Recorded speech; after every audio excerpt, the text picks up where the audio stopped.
Começa agora o programa Germano Campos Entrevista, sonorização e edição de Alexandre Franco.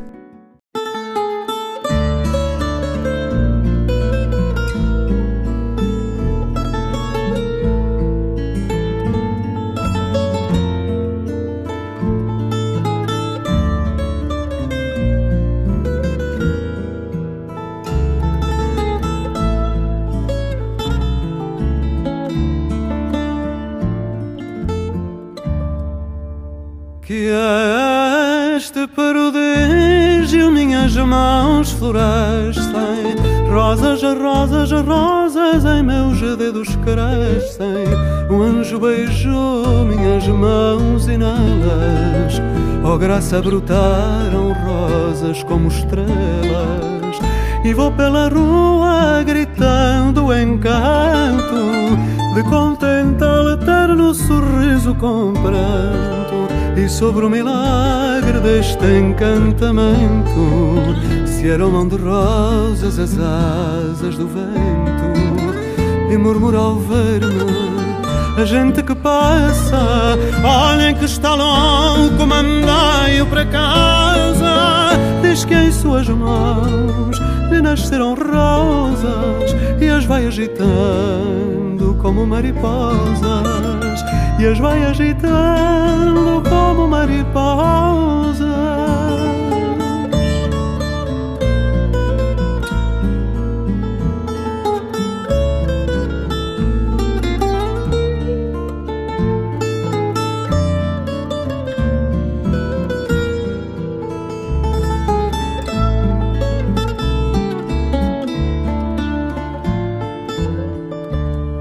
Ah, que pobre gente que não compreende o milagre destes e que só entende que não nascem rosas senão nos rosais e que não há trigo senão nos trigais, que só querem linhas, querem cor e forma e só realidade aceitam por norma. E que quando alguém diz que vai com a doçura, não pensam senão numa criatura. Que me chamem louco, que em cela me encerrem, que com 7 chaves a porta me cerrem. Que junto da porta ponham um lebrão, carcereiro rude guardando este rão. Carcereiro rude guardando este rão.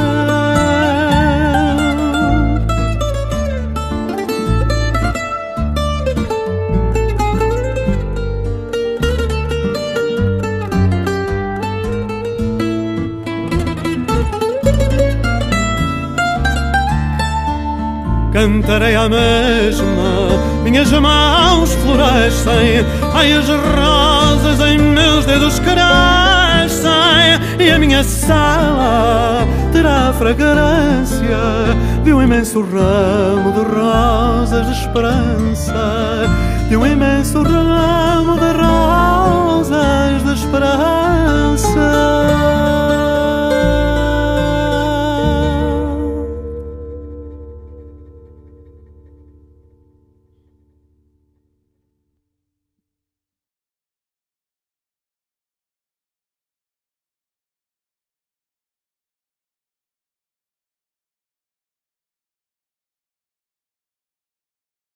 Bem-vindo, Gonçalo. É uma honra e um prazer estar diante de um dos mais completos intérpretes portugueses da atualidade. Ouve o que eu te digo. Alguém com uma voz abençoada, que tem um percurso importante e que desaguou recentemente numa homenagem a Frei Armando da Câmara, que completará, se Deus quiser, 90 anos em 2024. Frei Fado, assim se chama este álbum, e que é uma homenagem a um sacerdote fadista que conheceste há 16 anos. De resto, cantas um dueto com ele. Perguntava-te, logo para abrir as hostilidades, se me permites, como é que aconteceu este álbum, este convite, e como é que o Frei Armando da Câmara, que não grava há 10 anos, o recebeu? Bom, Espero que não sejam hostilidades, que eu hoje já tive a minha dose. São hostilidades muito simpáticas. Até chegar aqui já tive a minha dose de hostilidade.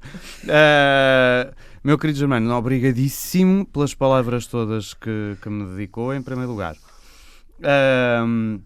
Não sei se será assim, mas deixo isso sempre ao critério dos outros, e apenas posso agradecer. Relativamente a este disco, é algo que está no meu sub/consciente/ na minha cabeça há muito tempo fazer. Por uma razão muito simples. Toda a minha infância eu fui, digamos que um privilegiado por ter uma mãe que me dava a ouvir coisas maravilhosas.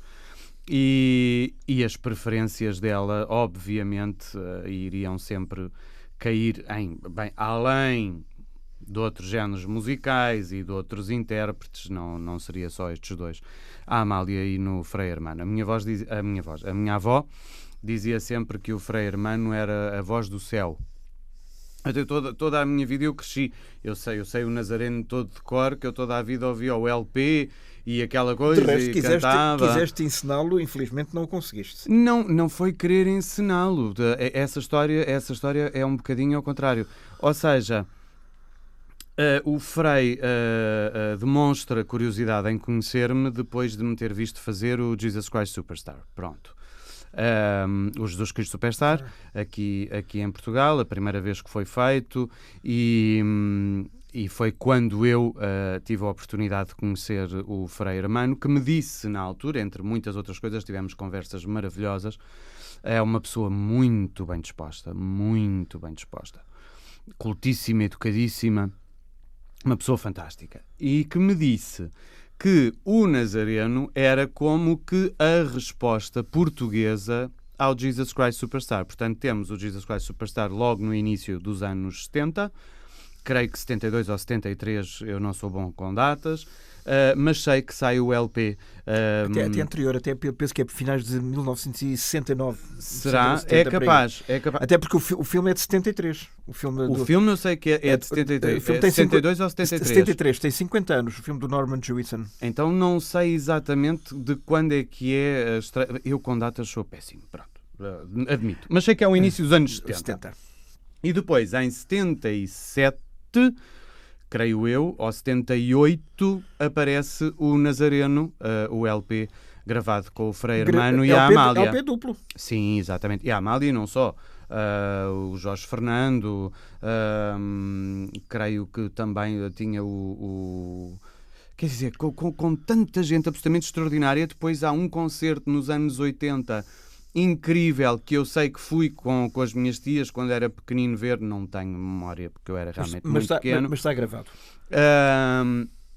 Com a nossa querida Teresa Tarouca, que Deus já levou, com a Alexandra a fazer uma Nossa Senhora gloriosa com aquela voz maravilhosa dela, com o Jorge Fernando, com tanta gente absolutamente incrível. E o Frei diz-me nessas conversas, eu vou tentar abrandar um bocadinho, eu sei que estou a falar muito depressa, foi do stress para chegar aqui. Está mal. É bom porque temos tanta coisa para conversar. E o Frei diz-me que gostava que, se alguém voltasse a fazer o Nazareno, que gostaria que fosse eu. E eu fiquei abismado, não estava à espera. E realmente depois disso bati francamente a algumas portas, falei com algumas pessoas, inclusivamente com o Filipe Laféria, e não sei porque nunca ninguém quis que isso acontecesse. Sei que depois de saberem isso, houve alguém que tomou a iniciativa de, em 2014, levar novamente o Nazareno ao Campo Pequeno, com o próprio Frei Hermano, que foi, obviamente, que esgotou novamente, e que fizeram depois uma edição. Depois o Frei particularmente disse-me algumas coisas sobre essa situação, mas sempre com esse desejo. Portanto, nunca perdi o contacto com o Frei. apesar de que a sua vida contemplativa e as pessoas a que ele dá assistência também, não é? Não permitem que tenha exatamente grande disponibilidade. Pronto. E a própria idade, como eu disse, ele vai, se tudo correr bem, se Deus quiser, vai até ultrapassar. Vai. Ele está maravilhoso. Ele vai fazer 90 anos. Ouça, está elegantérrimo, está fantasticamente lúcido, com um bom humor, e quando se tem bom humor é tudo mais fácil, não é? E a comer chocolates e gosta de beber Coca-Cola.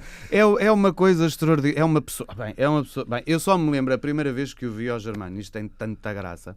Eu estava nervosíssimo. Aliás, eu sou muito tímido, como o Germano sabe, que me conhece há muitos anos. A maior parte das pessoas acham que eu não dou conversa. Porque cultivas a distância. Porque cultivo a distância, que sou convencido. Até porque, não sei atenção, quê. para quem nos está a ver e ouvir, eu trato por tu, porque tu me autorizaste, e tu tratas por você, porque não consegues. E as pessoas gostam muito de fazer essa história à volta da minha pessoa, mas são pessoas que nem sequer nunca falaram comigo, nunca se deram ao trabalho, mas eu também não tenho que lhes ir mudar a cabeça, portanto... Aliás, há uma frase que eu aprendi há uns anos atrás, num programa de televisão, que gostei muito, que é: aquilo que os outros pensam de mim não é problema meu. Quando são pessoas que eu respeito muito ou que gosto muito, quero saber o que é que pensam, e se eu puder alterar alguma coisa, ou alterar no sentido de confirmar ou desmentir alguma coisa, aí sim. Caso contrário, as pessoas são livres de fazer os seus juízos de valor, e assim é que acho que realmente deve ser. Mas estava-lhe a dizer, a primeira vez que eu vi o Frei, eu estava nervoso. Estava sentado no escritório dele, num escritório lindíssimo, com aquelas imagens todas, com aqueles quadros maravilhosos, eu assim sentado à espera, e eu estava sentado assim, por isto temos aqui uma câmara, é mais fácil para as pessoas visualizarem. A porta está aqui, só que o Frei, em vez de entrar pela porta... Do lado direito... Entra pela janela com um sol maravilhoso, porque eu tinha uma varanda, entra pela janela com o sol a dar-lhe por trás e abre os braços. Qual Jesus Cristo? E eu pensava, bem, aquilo parecia uma aparição. Eu ria e chorava ao mesmo tempo, porque a emoção era tanta que eu, assim que o vejo, desatei a chorar. Aliás, ainda hoje, quando estou com ele, eu tenho sempre que fazer um esforço para não me comover. De contenção. Tenho que fazer esse esforço mesmo para não me comover. E ele entra, abre os braços, qual aparição extraordinária, e passámos uma tarde inteira a rir e a falar de música e a falar de coisas. Uma pessoa extraordinária. Este convite, eu, um pouco antes da pandemia, tinha falado com o Pedro Castro, que é o produtor, que é uma pessoa que eu estimo imenso, que adoro. Um cicerone extraordinário que tem uma casa já mítica, que é a Mesa de Frades, não é? Tinha que ser uma lá coisa está, muito por causa da sua personalidade extraordinária e cativante que ele tem, além de ser um excelente músico e uma pessoa cultíssima. Porque as pessoas veem-no sempre muito bem disposto, mas ele, quando se está um bocadinho mais na privacidade, consegue-se realmente ter conversas com ele profundas e muito significativas. E eu falei com ele, somos amigos há muitos anos, e lancei-lhe este repto. Ou como uma vez ouvi um senhor numa entrevista, lancei-lhe este réptil. Não é ninguém ligado ao futebol, não? Não, mas eu sou do Sporting.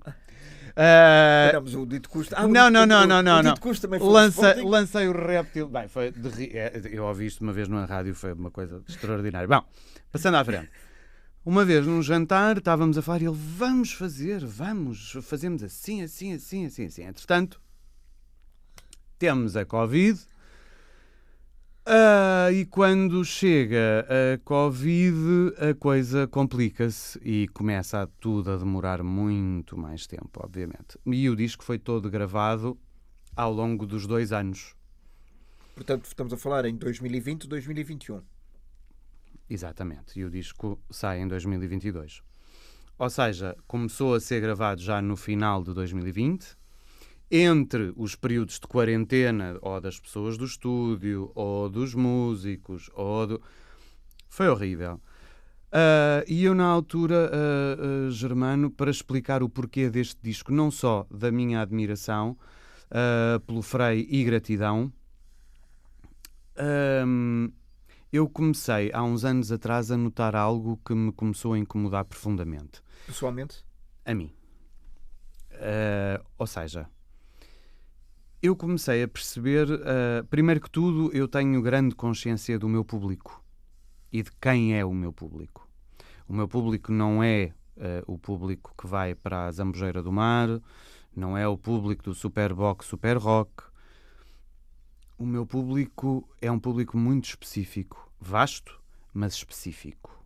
E são pessoas por quem eu tenho imenso respeito. E eu, ao contrário da maior parte dos meus colegas, presto muita atenção ainda às rádios, às quais eu estou muito grato, porque em certas alturas da minha vida, sobretudo quando estava a fazer teatro e não focado na minha carreira a solo, eu sou pedido todos os dias em rádios do norte a sul do país. E sempre com temas muito específicos, nomeadamente o grito, nomeadamente a entrega, nomeadamente um tema que eu gravei com uma cantora popular que se chama Maria do Sameiro, que se chama Homenagem a Nossa Senhora.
E não sabias que elas cantavam, que elas diziam que no peito tinhas o sonho de fadista tatuado.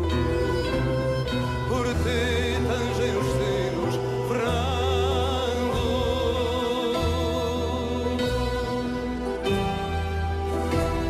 Por ti ficam sinos cantando.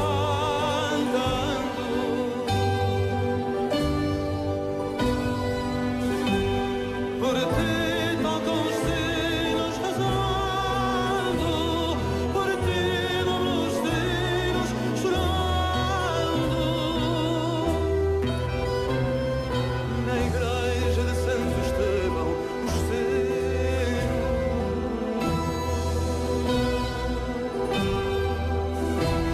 são guitarras a cantar a saudade.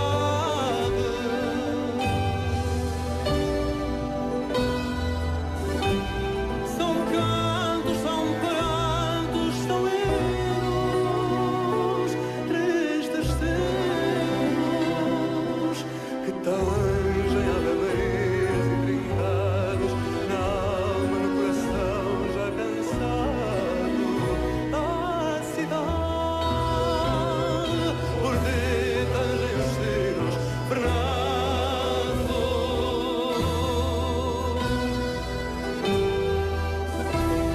Por ti ficam os sinos cantando.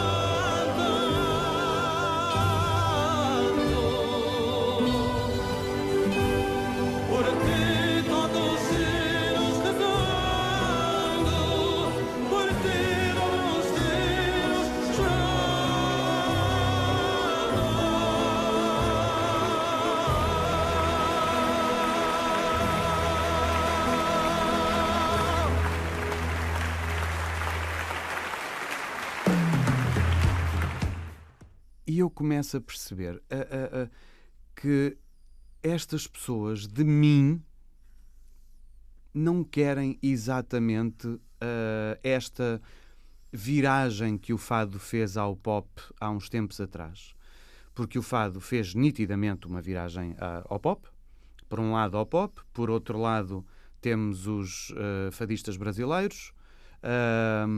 Portanto, há aqui toda uma como é que eu hei de explicar? Toda uma desvirtualização que às tantas as pessoas que há uns anos atrás diziam que eu não era fadista porque a voz não era de fadista, a minha voz era grande demais, entre aspas, ou flexível demais para ser fadista, porque para se cantar fado não é preciso voz. Diziam? Sim. Okay. Diziam, e há muita gente que continua a dizer.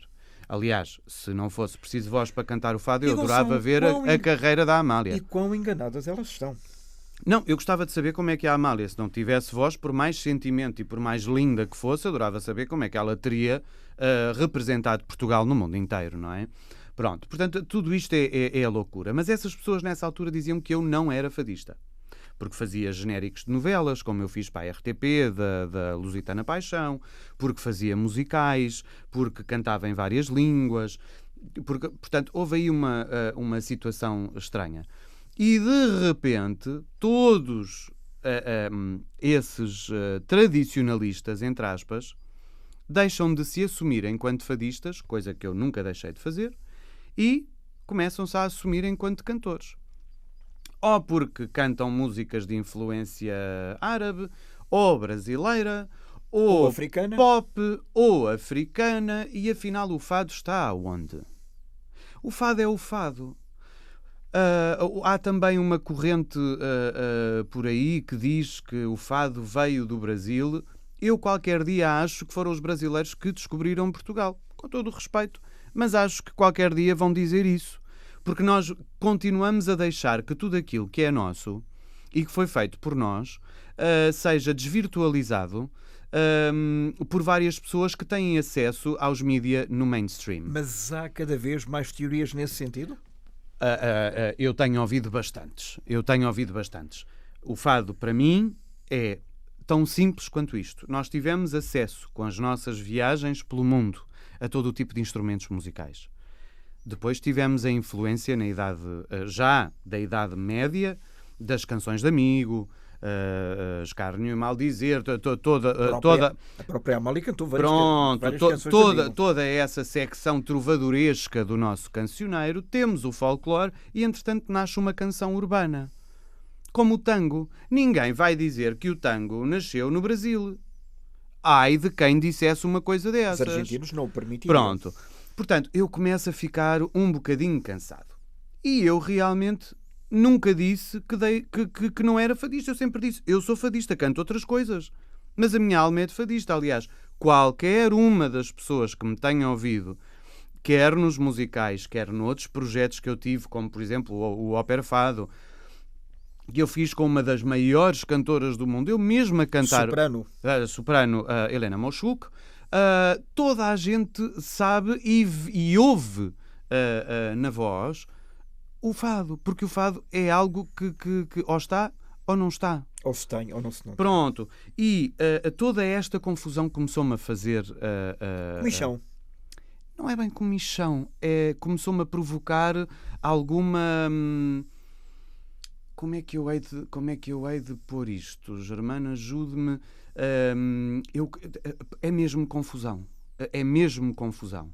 Porque depois começo a ver todos esses colegas a fazerem exatamente o mesmo que eu já tinha feito antes. Ou seja, foste um precursor. Fui sim, mas o que é engraçado é que quando eles o fazem estava tudo bem. Quando eu o fazia, não é isto, não é aquilo. Seria um bocado para a concorrência? Não sei, mas também não estou preocupado porque eu não vejo os meus colegas como concorrência, nunca vi. Eu admiro o trabalho de muitos. Há lugar para todos. Há público para todos. Lugar para todos, infelizmente, não há.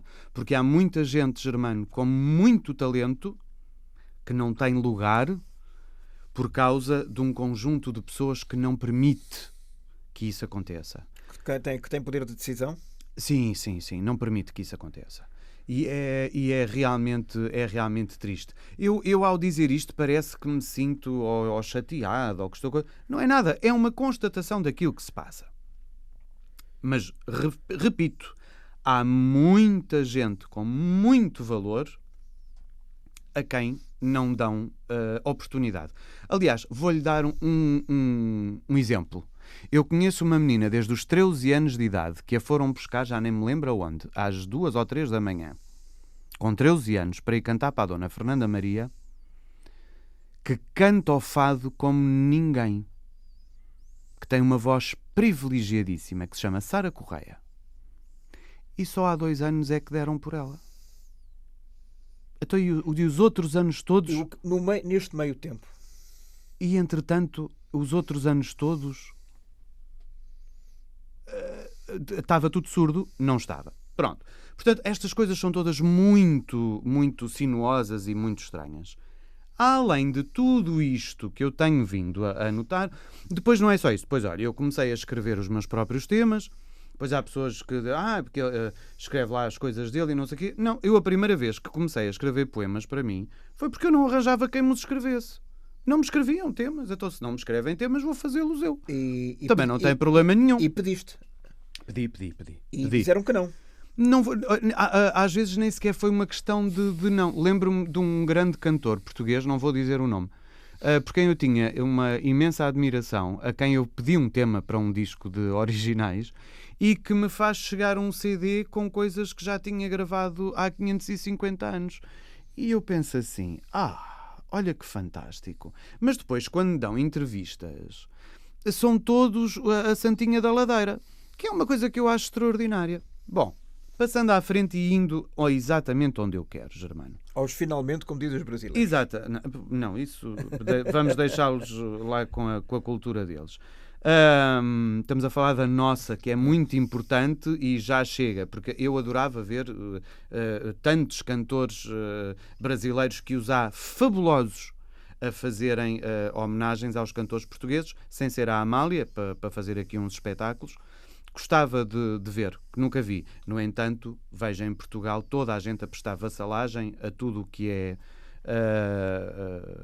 artistas do Brasil. Que é estranho. Também não percebo porquê. Eu começo a perceber que o fado, ao ter acontecido tudo isto, pura e simplesmente abandonou a parte espiritual e a parte do conforto emocional e espiritual. Que reside nas letras. Que reside nas letras, na sonoridade, em tudo. Ou seja, com todas estas coisas bonitas que tem, e eu estou a falar aqui de pessoas que eu tenho os discos em casa, não tenho de todas, eu sou capaz de ter de uma ou duas que eu respeito e que admiro e que tenho, mas que estão a fazer coisas tão diferentes que eu acho maravilhosas, só que, entretanto, o fado, enquanto género musical, esqueceu-se das pessoas que estão acima dos 50 e muitos, 60 e muitos, 70, 80, 90, que querem ouvir o fado, mas para quem o fado, que diz uma letra muito antiga, que cantar o fado é rezar 2 vezes. Esqueceram-se disso. E esqueceram-se que há pessoas que se viram para a nossa música, e a nossa música é o fado, acima de tudo, nunca esquecendo o folclore, obviamente, que se viram para o fado para ter essa nutrição da alma, para ter esse momento de meditação, esse momento de exorcismo, esse momento, quando eu digo exorcismo, atenção... Não, exorcismo, eu percebo perfeitamente. Porque eu comecei a cantar o fado para exorcizar sentimentos que tinha que eu não conseguia dizer a falar. Foi assim que eu comecei a cantar. Com que idade? Muito novo, só que eu ouvia a Amália e as coisas que ela cantava, a forma como ela dizia, parecia que estava a falar para mim e que aquilo era eu, e foi assim que eu comecei a cantar. Aliás, foi ela que pediu para tu te profissionalizares. Não, isso ela pediu ao meu pai. Não, também eras muito novo. Há muitos anos. Eu não cheguei a conhecer a Amália, infelizmente. Ela pediu várias vezes para me conhecer a pessoas da minha família, que era a minha mãe, que que era a minha tia Blue, para quem eu mando um grande beijinho, que era a Madalena Iglesias, que era como se fosse da família, e eu nunca tive coragem. Aliás, houve uma vez em que eu tenho uma fotografia muito gira no meu Instagram, onde está a Amália, a Madalena Iglesias e a minha mãe. E a minha mãe entrega-lhe um quadro pintado por ela, a minha mãe era pintora, que ainda hoje está no oratório na Casa Museu da Amália, onde estão as três, e eu lembro-me que fiquei no carro porque tinha vergonha. Eu era adolescente, portanto, eu nem sei se tinha 12, 13, e como diziam que eu cantava as coisas todas dela, eu cheio de vergonha e com medo que ela me pedisse para cantar, fiquei no carro. Lembro-me perfeitamente como se fosse hoje. E adormeci e acabei por ficar no carro. Mas hoje tens pena? Muita. E nunca me esqueço. A Lili, a secretária da Amália, a Leonilda Henriques, para quem também manda um beijinho, uma vez, na estreia do Amália, do musical, onde eu tinha um papel pequeníssimo, mas tinha papel, não era figuração, tinha um papelinho pequenino, mas foi o suficiente. Chega ao pé de mim à porta do camarim e diz-me: Gonçalo, não deixes nunca para amanhã o que pode fazer hoje. A senhora tinha adorado ouvi-lo cantar. Eu hoje, cada vez que me lembro disto, pronto. E daí fui conhecer o Frei Hermano, e daí fui conhecer uma data de pessoas, porque nunca mais repeti mesmo erro. Ou seja, foste emendar... Não, mudei o chip, porque pensei, espera, isto está errado. Sim, eu sou extremamente tímido, mas não posso de qualquer forma ou maneira perder a oportunidade de conhecer determinado tipo de seres que depois... Que te dizem tanto. Que me dizem tanto e que depois, se calhar, não volto a ter essa oportunidade. Voltando ao que estávamos a falar. Mas é que, no fundo, está tudo ligado, não é? Claro, mas voltando ao porquê desse disco... o porquê desse disco é exatamente... Não é um disco para ser uma coisa... comercialona. Eu tenho outros discos que assim são. Tenho Sombras e Fado, que tem de tudo, tem orquestras, tem coisas com arranjos mais modernos, tem uma data de coisas, e eu acho um disco lindíssimo e que me deu um gozo imenso a fazer, com todo o tipo de temas. Este disco é muito específico e eu quero que este disco sirva não só para homenagear um dos maiores nomes da história da música portuguesa, sempre homenagear, sempre prestar a minha profunda admiração e carinho, nunca imitação, nunca tentativa de substituição. Nem vassalagem. Ora, isto é para essas pessoas. É para essas pessoas que estão em casa sozinhas, que estão nos lares, que estão nas prisões, que estão nos hospitais. Sítios onde eu muitas vezes trabalho. Como voluntário? Como voluntário, não, porque isso são lá os voluntários a ajudá-los. Eu vou dar o meu trabalho, oferecer o meu trabalho e fazê-lo. Não o publicito porque acho que são coisas que não são para serem publicitadas. Quem faz esse tipo de coisas deve fazê-lo porque sente e não para parecer bem. É muito feio nós ajudarmos os outros e depois ir mostrar a toda a gente o que é que se fez. Com selfies. É muito, muito feio. E lembro-me de vários episódios e sei que essas pessoas estão, e sei que ouvem a rádio, sei que têm os seus leitores ainda de CDs, e foi para essas pessoas. Tanto que o repertório que eu escolho nesse disco, Germano, não são os chavões do Frei Hermano, mesmo porque os grandes chavões do Frei Hermano, para quem não sabe esta linguagem, os chavões são os grandes êxitos muito mega populares do Frei Hermano. O SUS, o rapaz da camisola verde. Pronto, etc. tudo isso as pessoas podem ver-me cantar no YouTube. Pronto, há várias gravações, há coisas que eu já gravei noutros discos, inclusivamente eu já gravei imensos temas do Frei Hermano. O que eu quis ir buscar são realmente temas que não só... para já eu não sou capaz de cantar nada que eu não entenda ou que não me diga qualquer coisa com que eu me identifique. E quando vou buscar esses temas, são temas propositadamente para que haja uma pequena elevação, uma pequena libertação dentro de quem os ouve. Logo, o tema com que o disco abre, o Suave Milagre, que nem nunca foi lançado em CD do Frei Hermano, que é da Juana de Barburon, uma poetisa uruguaia, com música do Frei Hermano. Aliás, todas as músicas são Frei Hermano, que fala sobre a condenação das pessoas diferentes. É incrível esse poema. Tu identificas-te com... Ai, sim! E agora, sim, então, deixa-me perguntar. Sim. Tu sentes-te diferente em quê? Sempre fui. Olha, basta ser um menino lourinho de olhos azuis no Alentejo a crescer... Qual nórdico para sofrer bastante. Basta Porquê? eu... Porque não tinhas pele gretada nem assim escurita? Não, e porque por variedíssimas razões. Nem vamos entrar por aí, Germano, porque isso é um assunto seríssimo. Doloroso? Não, ultrapassado.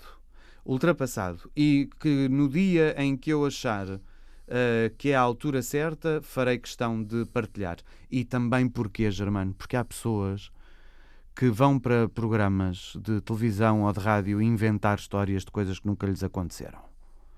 Tens certeza disso? Absoluta. Só porque fica bem? Pronto. E para terem visibilidade e para serem falados. Como agora se diz, dá canal. Dá canal. E eu não gosto disso.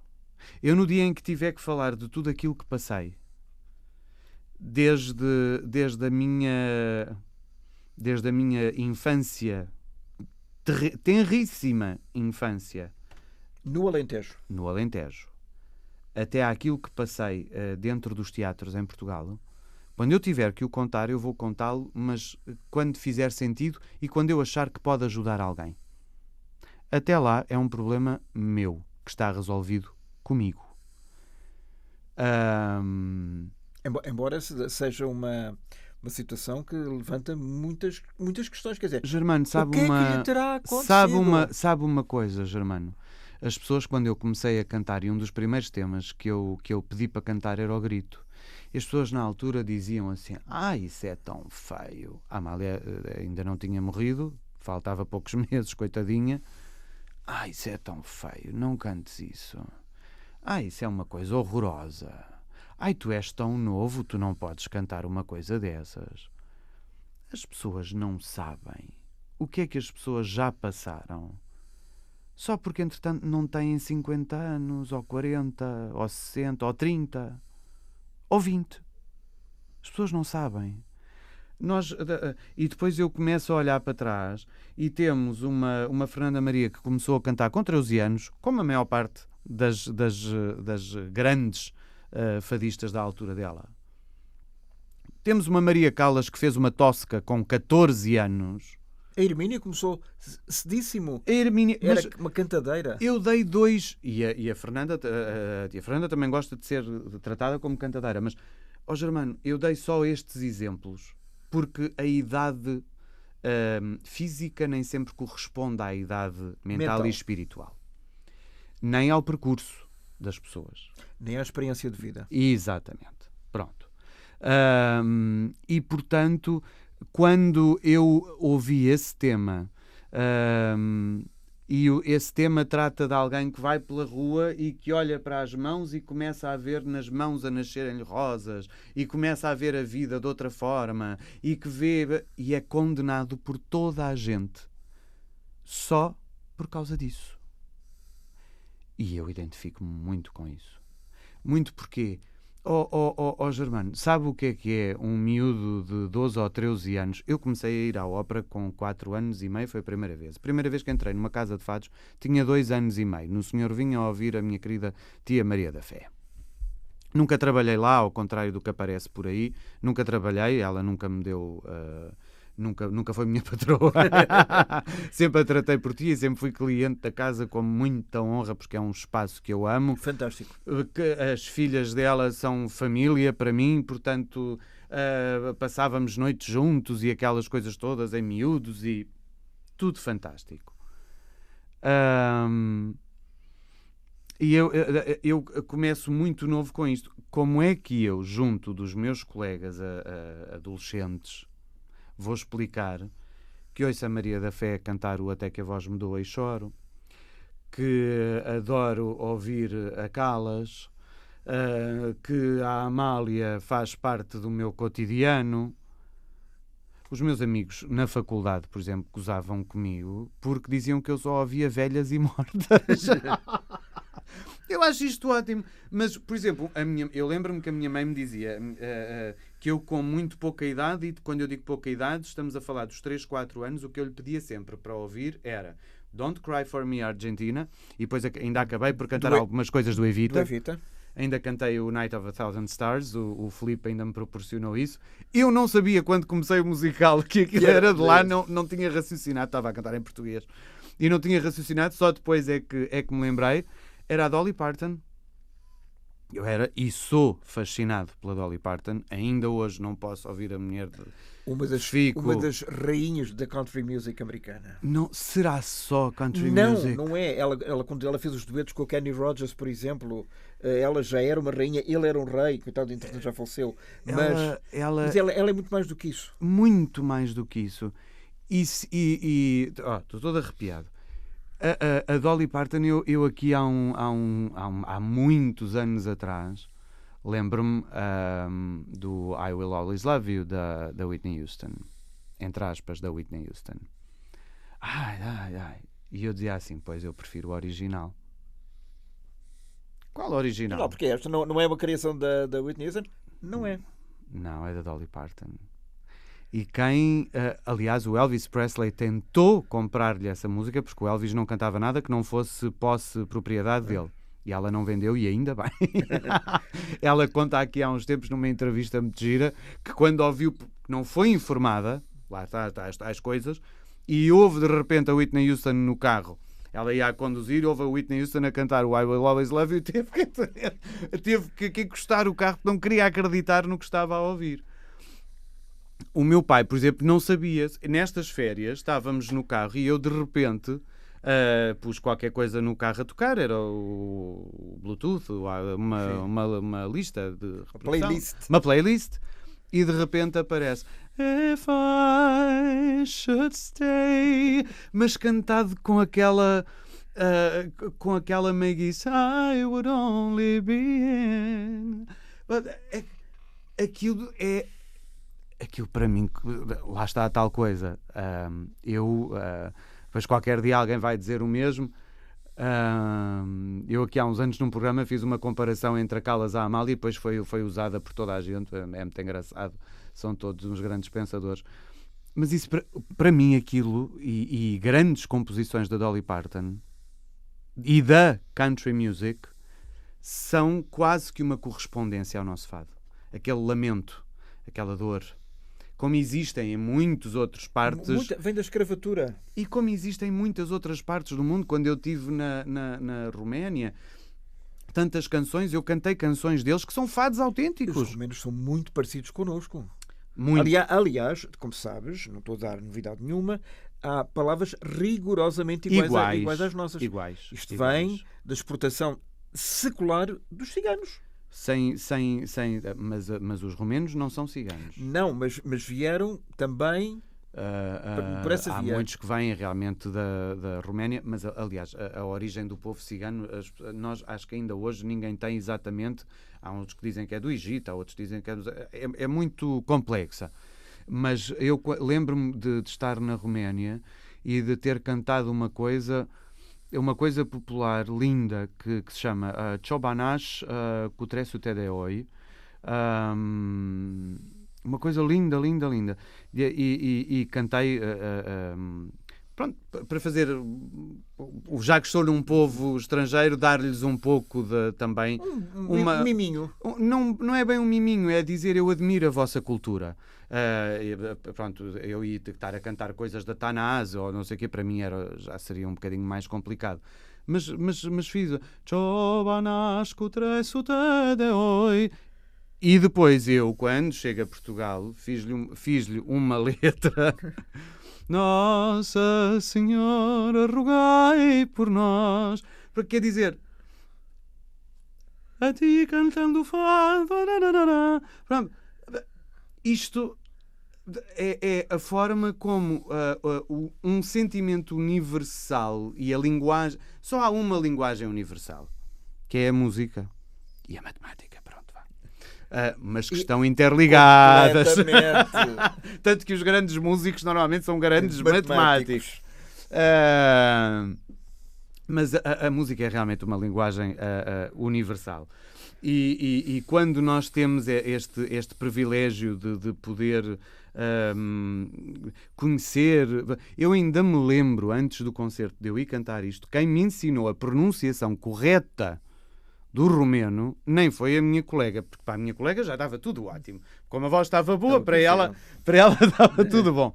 Foi o nosso motorista. Nós tínhamos um motorista do teatro, que era o Toby, como é que é? Não era Toby, era Tolby, tinha assim uma coisa, mas um querido.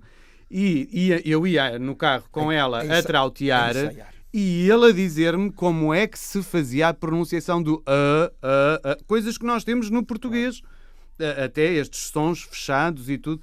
Foi engraçadíssimo, passei por experiências fantásticas. Isto tudo para chegar outra vez à mesma coisa. Se eu me identifico. Nesse poema diz que me chamem louco, que em cela me encerra, que com 7 chaves a porta me cerra.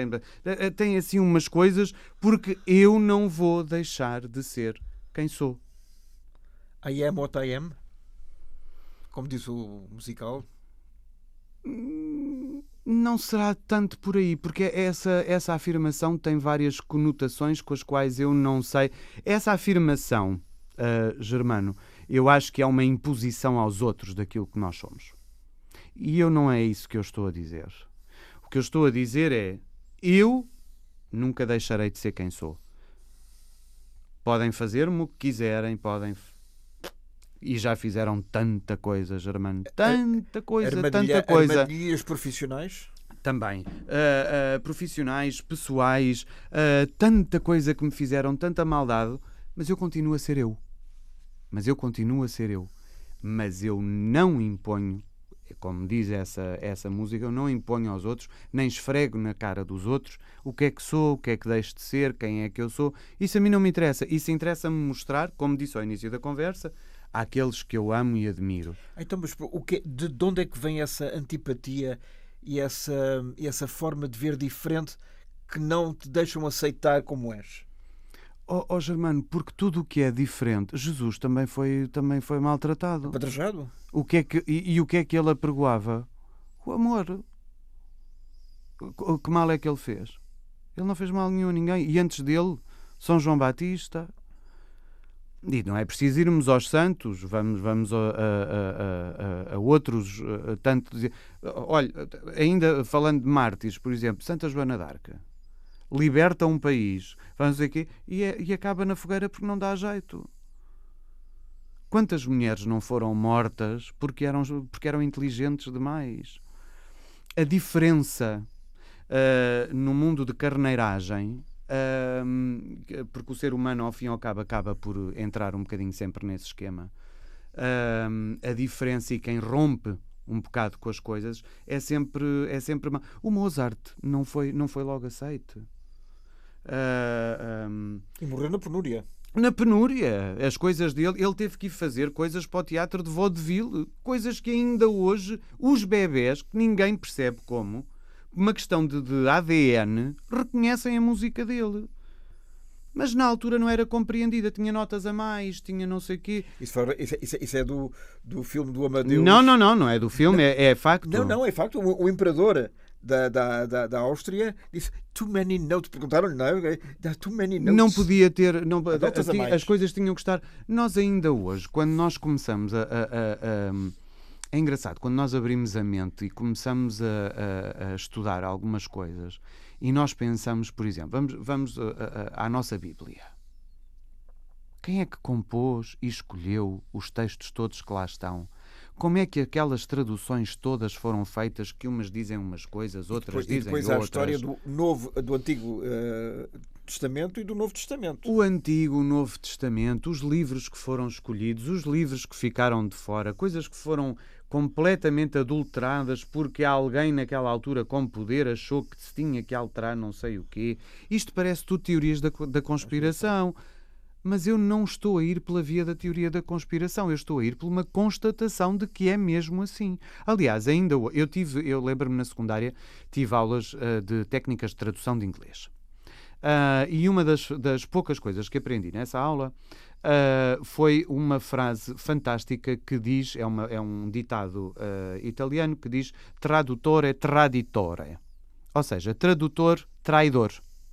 Porque se a tradução não for bem feita e não for bem feita ao significado e não à palavra em si, nós temos coisas completas, é outra história. Aliás, há coisas, como o Herman diz com muita graça, por exemplo, em relação ao português, o português é uma língua muito traiçoeira. Porquê? Porque pode não ter mal nenhum uma determinada expressão, mas depois, na mente das pessoas, aquilo é tudo adulterado, não é? E aí é tudo levado para a malandrice. Pronto, aí é uma questão de interpretação. Olha as canções do Kim Barreiros, ele diz que ele não tem mal nenhum. E não tem, e da Rosinha, não tem, realmente não tem, é só ir ler a letra, não está lá nada de mal. Mas isso aí já são inuendos, isso aí são insinuações, pronto. Agora, quando nós vamos traduzir, por exemplo, uma coisa do grego antigo, do aramaico, do egípcio antigo, quem é que cá está hoje que fala aquela língua corretamente ou que lá estava? Ou seja, há sempre coisas que acabam por falhar. Nós na escola ensinam-nos que a civilização começou há 5.000 anos. No entanto, são descobertas ruínas de cidades inteiras com 12.000. Então, mais 10.000 do que nós temos vivido. Eu lembro-me, eu tinha e tenho, e é vivíssima, e é uma pessoa incrível. Lá está, outra razão pela qual eu às vezes era considerado diferente. Um dos meus ídolos da adolescência era a minha professora de História do secundário, a professora Vitória Comenda. Porquê? Porque me fascinava o conhecimento que ela tinha. Eu adoro pessoas pela inteligentes. A forma como ela dizia as coisas. E como ela chegava, pelo menos a mim, não posso falar pelos outros, pelo menos a mim. E ainda hoje é uma pessoa por quem eu tenho um carinho imenso. Eu vou dar um exemplo. O professor José Hermano Saraiva, que já nos deixou há vários anos, eu ofereci a um amigo meu polaco, devidamente legendado, uma série de vídeos dos programas dele. Porque eu falava no professor José Hermano Saraiva e ele disse: mas como é que um senhor que fala durante 25 minutos, meia hora, onde não há grande ação, consegue-vos prender tanto? E eu tentei explicar e disse: olha, eu vou-te oferecer e depois tu dás-me a tua opinião. Ele viu os programas todos, devidamente legendados em inglês, e disse: agora compreendo. É o fascínio. É o fascínio. E ele fez isso com um país inteiro.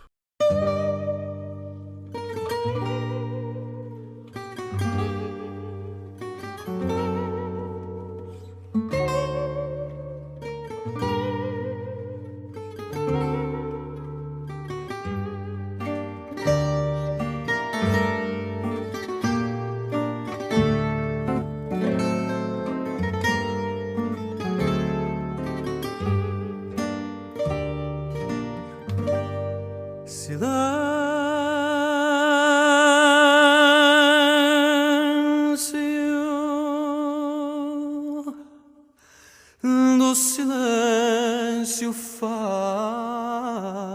um grito. Ai, o corpo todo me dói. Deixai-me chorar um pouco. De sombra a sombra, há um sal tão recolhido.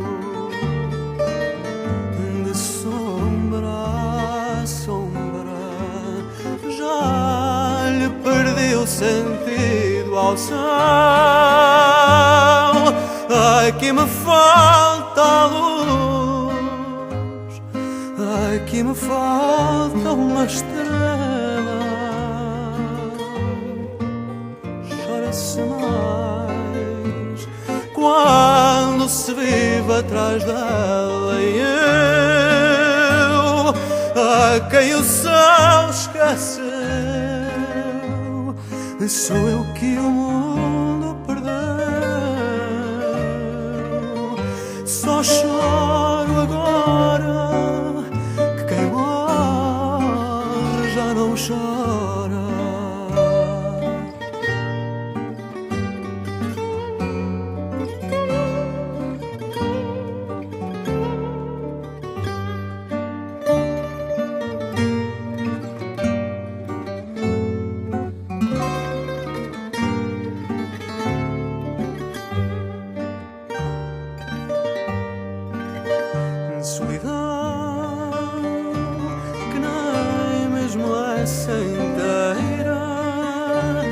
Sempre uma companheira, alma profunda, amargura. Ai, solidão, quem for escorpião. Ai, solidão, e se morder a cabeça, adeus, já fui para além da vida. Do que já fui tenho sede. Sou sombra triste, encostada a uma parede. Deus, vida que tanto duras, vem morte que tanto tardas. Ai, como dói a solidão, quase loucura.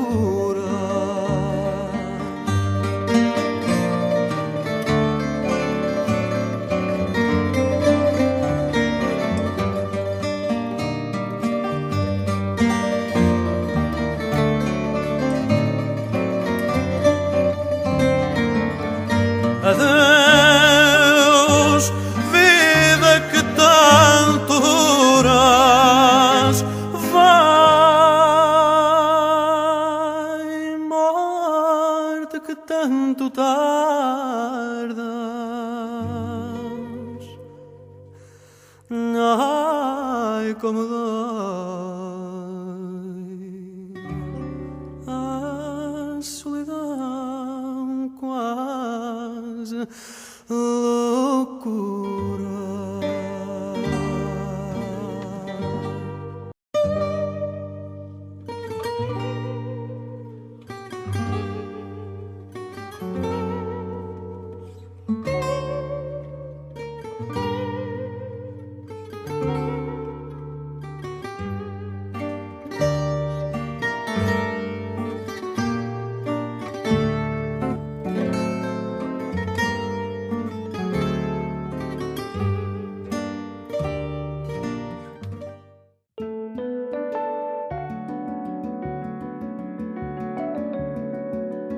Termina aqui esta edição do Germano Campos Entrevista, com edição e sonorização de Alexandre Franco.